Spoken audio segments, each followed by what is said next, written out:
स्वागत और अभिनंदन है साहिब बंदगी। और आप देखना शुरू कर चुके हैं अपना पसंदीदा यूट्यूब चैनल खुशहाल ज़िंदगी। आज हम वरिष्ठ पारखी श्रद्धेय संत श्री अमोही साहेब जी से छोटी सी मुलाकात कर रहे हैं। कुछ पूछते हैं और समझते हैं। मैं यतीन्द्र दास एक बार फिर से आप सबका स्वागत और अभिनंदन कर रहा हूं। साहेब जी से आज हम ये जानते हैं, मध्य प्रदेश के मशहूर बुरहानपुर ज़िले में ताप्ती नदी के किनारे बुरहानपुर शहर में ही जो कबीर निर्णय मंदिर है, उसके जो मूल संस्थापक और प्रथम आचार्य हुए हैं सदगुरु पूरण साहेब जी के बारे में आज हम साहेब जी से सुनेंगे कि वे कहाँ जन्म हुआ और वे कैसे यहाँ तक पहुँचे हैं और कहाँ कहाँ गए, कैसी कैसी मुसीबत उन्होंने झेला होगा। तो उसके बारे में थोड़ा सा हम यहाँ पर साहेब जी से सुनना चाहेंगे। साहेब बंदगी साहेब। सदगुरु श्री पूरण साहब जी का जन्म विक्रम संवत 1862 में जलगांव जिला के एरंडोल तालुका की एक छोटे से गांव बम्भोरी, हाँ, उनका एक क्षत्रिय परिवार में जन्म हुआ था जी। ये दो भाई थे। बड़े भाई का नाम गुलाब सिंह था और ये छोटे थे, इनका नाम पूरण सिंह था। और इनकी एक बहन भी थी जिसका नाम सोनाबाई था जी।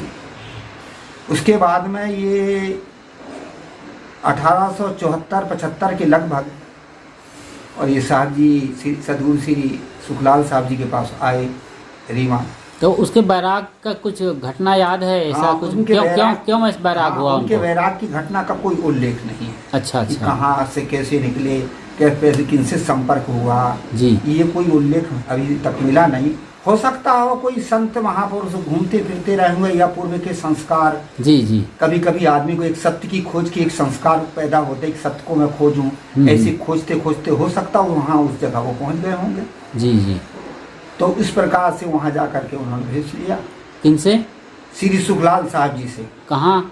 रीवा में श्री सुखलाल साहब जी से ये लगभग 74-75 के लगभग इन्होंने अपना साधु उसी रीवा आश्रम में जहाँ आजकल सनात साहब हाँ, जी हैं। जहाँ आजकल सनात साहब जी रह रहे हैं। जी जी। ये आश्रम पहले श्री सुखलाल साहब जी का था। पीछे से फिर एक बुद्धू दास नाम का ब्राह्मण था, उसने उसमें कब्जा कर लिया था। जी जी। क्योंकि वो भी उन्हीं की शिष्य परंपरा में से था, ग्रस्त था। अच्छा। और फिर बाद में मुकदमा आदि करके केवल साहब ने फिर उसको अपने अंडर में लिया जी। और उसमें आज सनात साहब जी रह रहे हैं। तो वहाँ पर वो रहे जी। और कुछ दिन गुरु की सेवा किए, कुछ बीजक अध्ययन किए, पढ़े लिखे। इसके बाद में और साहित्यों का वो अध्ययन करने लगे, जैसे वेदांत आदि। जी। उनकी टीकाओं में देखो वेदांत के बहुत सारे शब्द मिलते हैं, तो उन पर उन्होंने अध्ययन किया। हाँ हाँ। और वही अध्ययन काल में नई अवस्था थी। हो सकता हो रामाखेड़ा कुदुरमाल आदि में संतों के बीच में रहे हों जरूर, पर उनका जो चिंतन था वो अपना चिंतन उनका अलग मौलिक था। यदि ये चिंतन उनका ना होता तो उसी में मिल जाते। जी। जब वो थोड़े समझदार हुए और उनके पास उतनी क्षमता आई तो उनके बारे में विचार हुआ हो, चलो इसको मैं अब आगे बढ़ाऊं। तो इनके घेरे से हट करके, हाँ, वो बंधे हुए नहीं थे, वो खुले विचारों के थे। हाँ। और हमेशा एक घेरे से बाहर वो आसमान में अनंत को देखते थे। हाँ, जी, जो भी सत्य है उसको खोजने के लिए लगे रहते थे। इसीलिए वो निरंतर चलते रहे, खोजते रहे। फिर जी। गुरुजी के पास आए होंगे। कौन गुरुजी? श्री सुखलाल साहब जी के पास आए। जी जी जी। और आकर के फिर उन्होंने कहा कि गुरुजी अब मैं ये बीजक की टीका करना चाहता हूँ। अच्छा। तो उस समय गुरुजी थे तो वो गुरुजी जानते थे कि यहाँ के जो राजा है वो भी जो है कुछ ऐसा था, पास में बांधवगढ़ था। अच्छा अच्छा। बांधवगढ़ होने से कबीर पंथ का वहाँ गढ़ था। क्यों, रीवा से ज्यादा दूर नहीं है? ज्यादा दूर नहीं है बांधवगढ़। अच्छा अच्छा। तो राजा का संपर्क वहाँ था। जी जी जी जी। श्री सुखलाल साहब जी को मालूम था कि ये बांधवगढ़ जाते हैं और वहाँ पारक सिद्धांत की सफाई नहीं थी, क्योंकि वहाँ वैष्णव आदि सिद्धांत भी मिला जुला के चलाते थे। हाँ, पौराणिक है ही है वो। हाँ, पौराणिक है। और राजा भी उसी स्थिति के थे। अच्छा। कि वो जो है राम उपासक थे। जी। तो हो सके इनको खराब लगे ये टीका। जी। तो इसलिए उन्होंने क्या काम किया कि कहा कि तुम यहाँ टीका मत करो, ये राजा का राज है और यहाँ पर हो सकता राजा को विरोध हो जाए।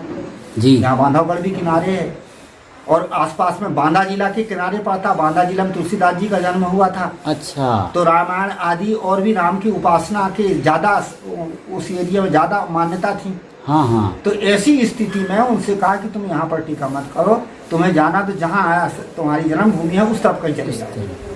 अब साहब जी तो वैरागमान थे, अपने घर तो पहले से छोड़े थे, जन्मभूमि तो जा ही नहीं सकते। उस एरिया में जाना उन्होंने उचित नहीं समझा। मतलब उस समय राज सत्ता क्या होती है ये समझ में आती है। हाँ। उस समय जो स्थितियां रही है कि राजा का प्रभाव होता था और उनके खिलाफ या राज सत्ता के खिलाफ या सच को भी कहना हो तो एक डर और भय की स्थिति रहती थी। इसलिए आप सही तरीके से सत्य कह सकें, इसके लिए किसी एकांत स्थल को चुनिए। ये गुरुजी ने उनको सलाह दिया। जी, मतलब राजा वहाँ के जो राजा का क्या नाम था? राजा का नाम था विश्वनाथ सिंह जी। वो बांधवगढ़ से प्रभावित थे। लेकिन बड़ी बात यह है कि बीजक की त्रिज्या जो उसने की है, शायद आपने पढ़ा होगा। तो क्या उसमें पौराणिक कबीर पंथों की गंध है या वो पारक सिद्धांत के अनुरूप कुछ कर रहे थे? त्रिजी का वो उनका जो टीका है, हाँ, विश्वनाथ जी का जो टीका है उसमें पारक सिद्धांत की गंध नहीं है। अच्छा। उसमें केवल राम कबीर जी ने ऐसी कही। अच्छा। और राम की उपासना के विषय में उन्होंने ज्यादा जोर दिया है। जी जी जी। हालांकि उनको टीका उन्हें पीछे से मिली। हाँ हाँ। परंतु वो कबीर साहब के एक उसमें कबीर साहब के साहित्य को जानना चाहते थे, ऐसी उनकी लालसा, ऐसी उनकी देखने में आई जी जी जिज्ञासा।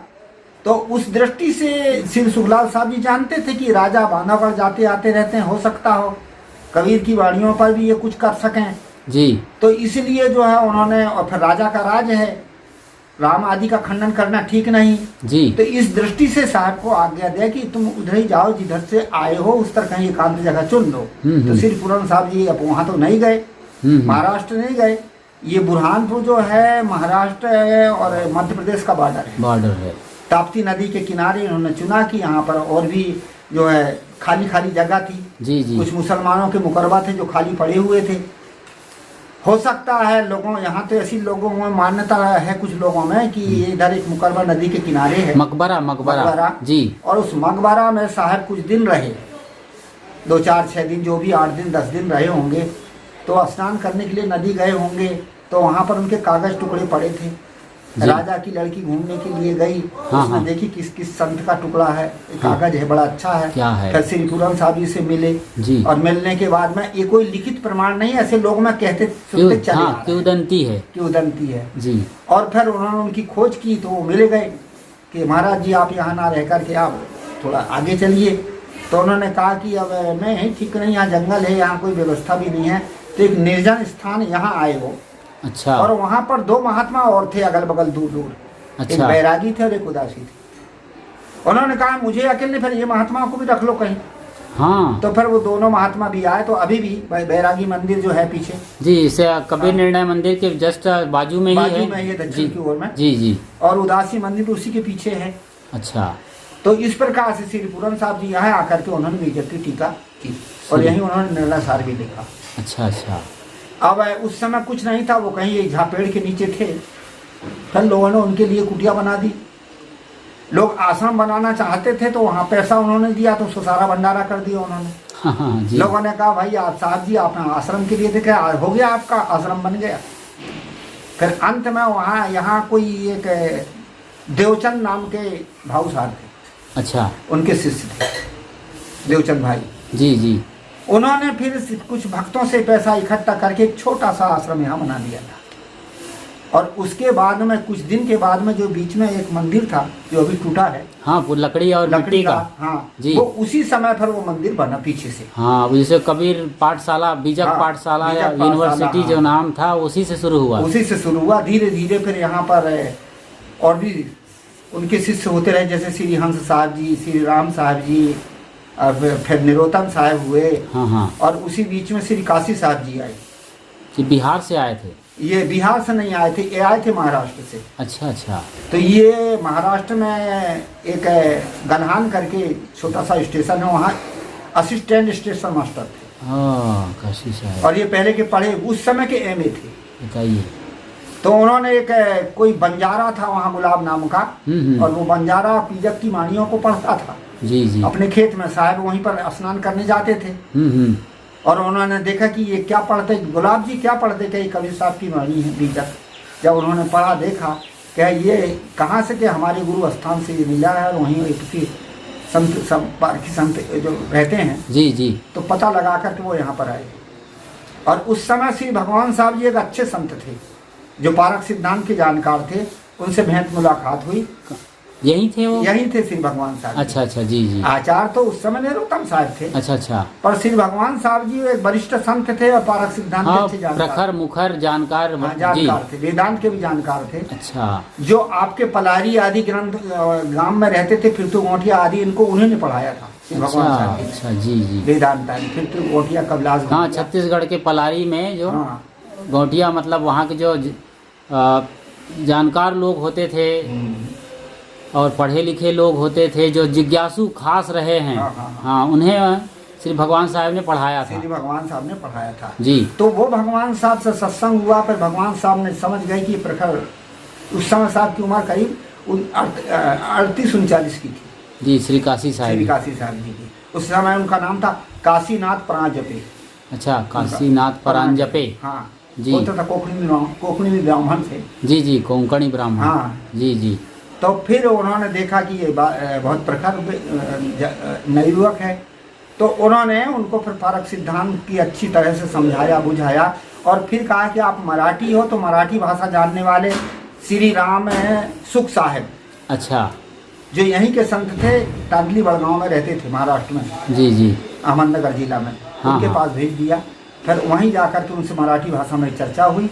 उसके बाद उन्होंने उन्हें से भेज लिया और वहीं आकर फिर वहाँ से फिर बुरहानपुर आए और बुरहानपुर आकर के फिर उन्होंने यहाँ का जो श्री पूरन साहब जी जो बीजक था, निर्णय टीका था, ये सारा उन्होंने देखा और देखने के बाद में फिर उन्होंने बम्बई प्रेस, श्री नरोत्तम साहब जी और श्री काशी साहब जी मिलकर उसको बम्बई प्रेस में दिया।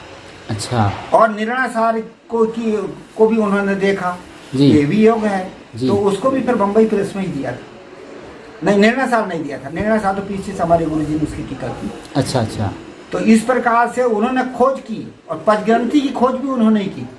अच्छा, पंचग्रंथि क्योंकि गया में रामराज साहब जी तो वहाँ भी खोज की और उनको पंचग्रंथि की लिपि भी मिल गई, पांडुलिपि रही हो गया जो भी मिला जी। और उसके बाद में फिर उन्होंने पारक सिद्धांत का प्रचार प्रसार, उसके आधार पर उन्होंने पारक सिद्धांत की एक शैली खोली। जड़ चेतन भेद प्रकाश ग्रंथ है, निरपक्ष ज्ञान दर्शन ग्रंथ है, ऐसे ग्रंथ उन्होंने फिर उसके आधार पर उन्होंने प्रचार प्रसार वहीं से उन्होंने शुरू किया। पहले यहाँ संत लोग रहते थे जी, पर पढ़ाई उन्हें नहीं शुरू की। श्री काशी साहब बीजक की छपाई भी उन्होंने शुरू की है, क्योंकि 73 वर्ष जो तिरजा थी, हाँ, वो पांडुलिपि में रही। ओहो, हस्तलिखित कॉपी में दर्ज रही है। हाँ, दर्ज सतगुरु पूरन साहब की रचना। उसके बीच में कोई देवी प्रसाद नाम का कोई लखनऊ का व्यक्ति था, और क्या मिश्र करके कुछ और इलाहाबाद का था, उन्होंने बीच में कहाँ से कैसे प्राप्त किया, उसको अशुद्ध में छपा दिया था। अच्छा। इलाहाबाद प्रेस और लखनऊ की प्रेस में ये किताब पहले छपी थी अशुद्ध रूप में, तिरजा, परंतु वो पूरी नहीं छप पाई, उसको रोक दिया गया। जी जी। और रोक देने के बाद में अब छपी भी होगी तो उसका मान्यता नहीं हुई। रोक देने के बाद में फिर सही शुद्ध लिपि श्री काशी साहब जी ने छपवाई। फिर उस प्रकार से यहाँ पढ़ाई लिखाई परंपरा चलने लगी।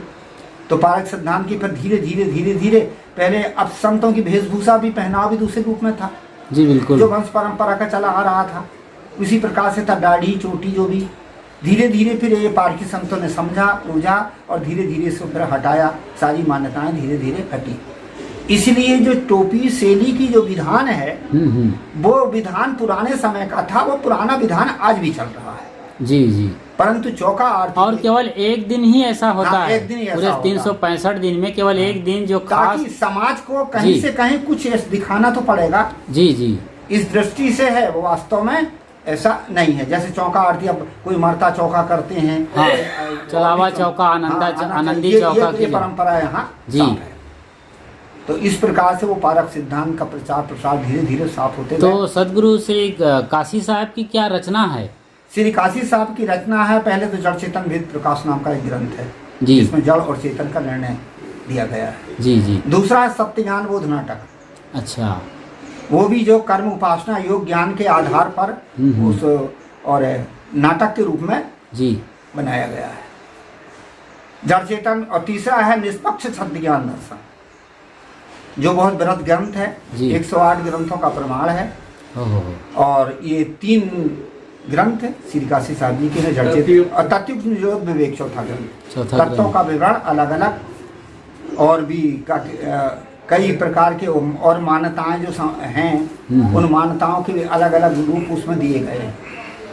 ये जो सभी पारक सिद्धांत के ये जो बड़े बड़े ग्रंथ हैं, जो एकदम महीन है, मतलब विश्लेषण किया गया है जड़ चेतन से लेकर तत्वों के सभी विवरण, वो यहाँ सबसे पढ़ाई होती है। और आज भी उसकी पढ़ाई समय समय से आज भी वो हो रही है। वो ग्रंथ आज भी छप रहे हैं। और उन्हीं ग्रंथों के प्रचार प्रसार से पारक सिद्धांत की शैली लोगों की समझ में आई। जी। फिर ये जो अष्टम आचार्य हुए हैं, आचार्य राम स्वरूप साहब जी ने, फिर इन्होंने सदगुरु श्री राम स्वरूप साहब जी श्री बालक साहब जी के शिष्य हैं।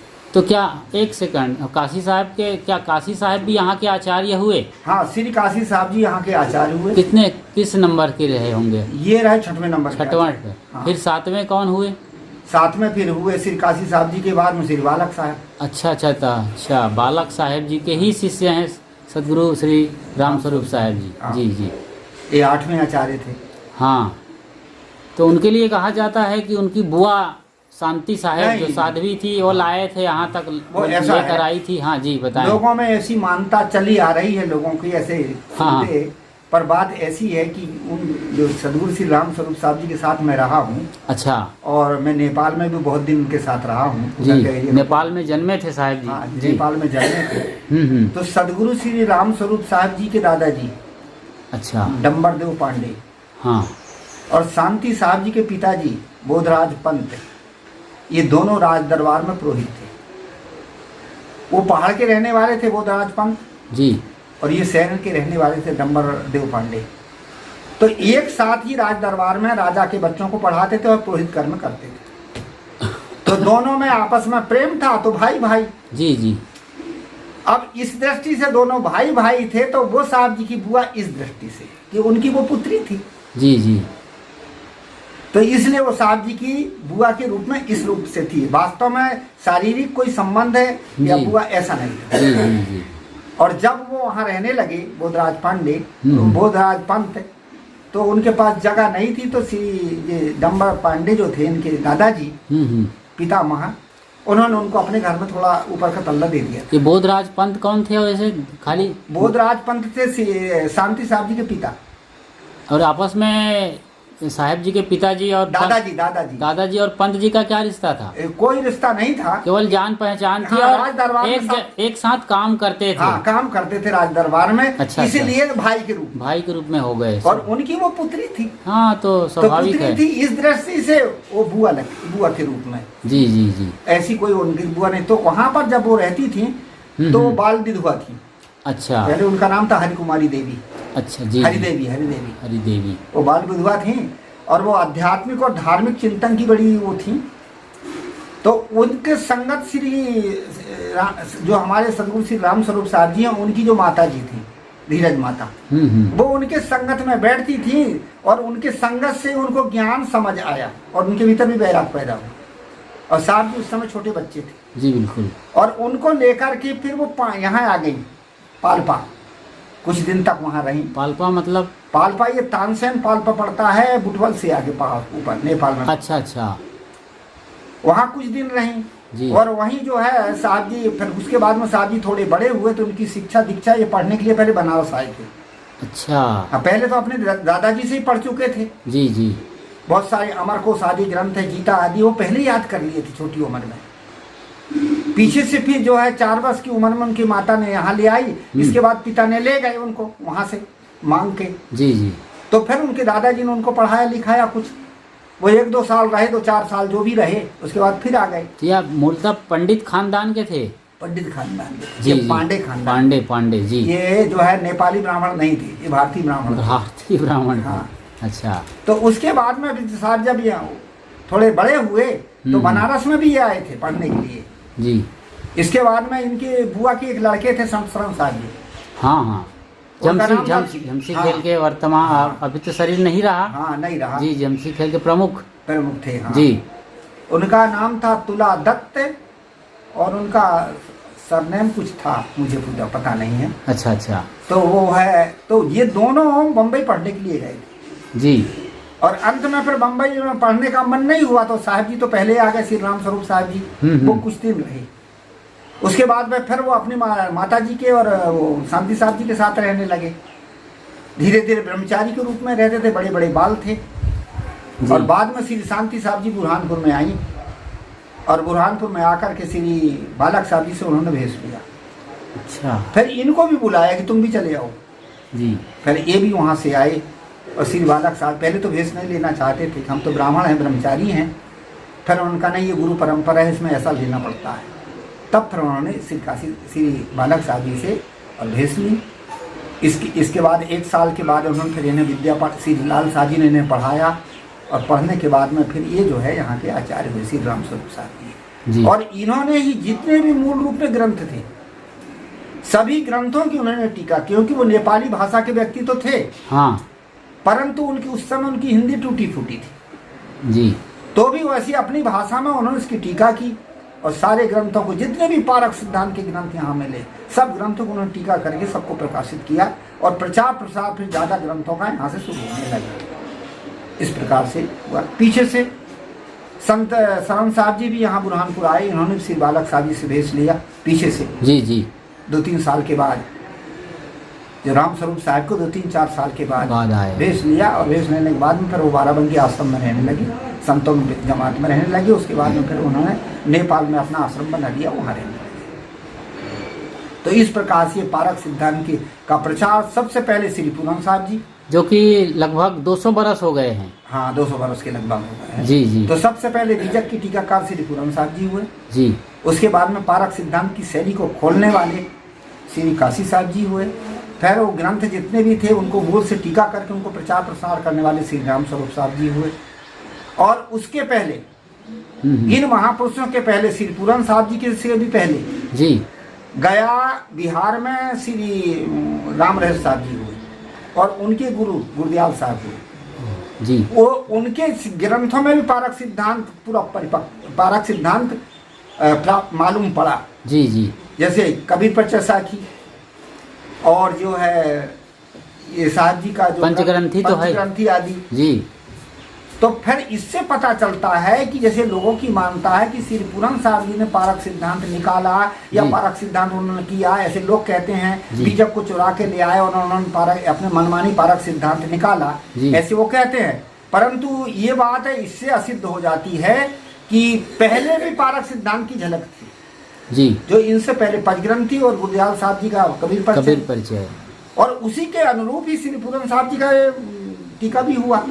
इससे पता चलता कि पारक सिद्धांत की परंपरा श्री सदगुरु श्री कबीर साहब से जी, ना कि श्री पूरन साहब जी ने दामाखेड़ा से अलग होकर के अलग से निकाली, ऐसा नहीं।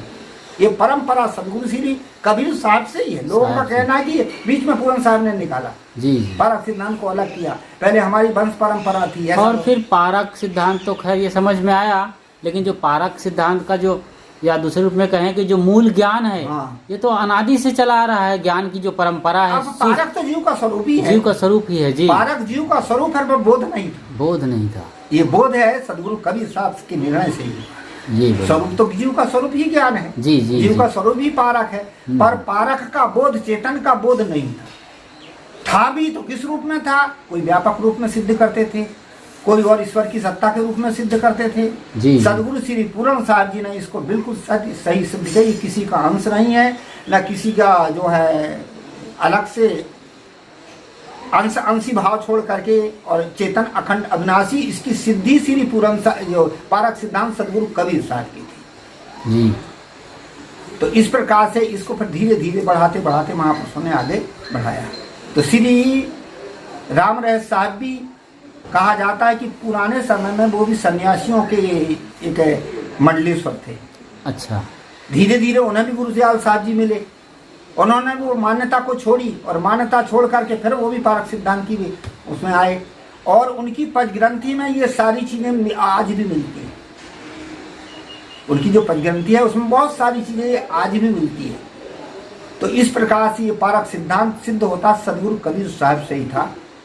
पर उस समय पारक सिद्धांत का प्रचार प्रसार नहीं था और ये फिर धीरे धीरे संतों ने इसको साफ किए और फिर बाराबंकी के श्री प्रेम साहब जी भी उधर प्रयास करते रहे जी। इधर जो है श्री राम सूरत साहब जी और उनके शिष्य श्री अभिलाष साहब जी, उन्होंने तो पारक सिद्धांत का बहुत ही प्रचार प्रसार किया जी जी, आधुनिक ढंग से और भी समाज में मंच के रूप में पहले नहीं हो रहा था, सत्संग प्रवचन उन्होंने मंच और दूसरे मतपंथ सिद्धांत वालों की बात को जोड़ करके उनको समझाने की शैली श्री अभिलाष साहब जी ने फिर शुरू किया। इस प्रकार से पारक सिद्धांत बढ़ा और आज भी पारकी संत इसी के प्रयास में लगे हुए।